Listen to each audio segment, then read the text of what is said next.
সবাইকে আমার চ্যানেলে স্বাগত। আজ আমরা চলে এলাম সজনেখালি ওয়াইল্ড লাইফ স্যাংচুয়ারিতে, যেখানে বাঘ মামা আমাদের স্বাগতম জানাচ্ছে। এরপর আমরা দেখতে পেলাম সুন্দরী গাছ। তারপর চলে গেলাম কচ্ছপ দেখতে। এখানে 5 থেকে 6টা কচ্ছপ রিজার্ভ করে রাখা আছে, যেখান থেকে আমি ক্যাপচার করতে পেরেছি মোটামুটি 3টে কচ্ছপ। তো দেখো বড় বড় সাইজের কচ্ছপগুলো দেখা যাচ্ছে। ঘুরতে চলে এলাম কুমির দেখতে। তো কুমিরটা দেখো ঠিক করে দেখা যাচ্ছে না, একটু পার্ট আমি ক্যাপচার করতে পেরেছি।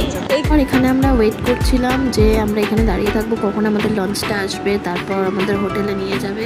আর এখানে দেখতে পাচ্ছ এই যে বালিটা রয়েছে, এখানে না অনেক ছোট ছোট ছোট ছোট বেলে মাছ রয়েছে।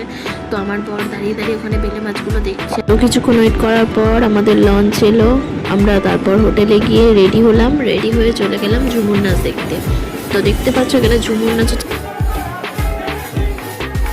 তো আমরা ঝুমুর নাচ দেখতে থাকি, আর তোমাদের সাথে দেখা হচ্ছে নেক্সট ভিডিওতে। টাটা।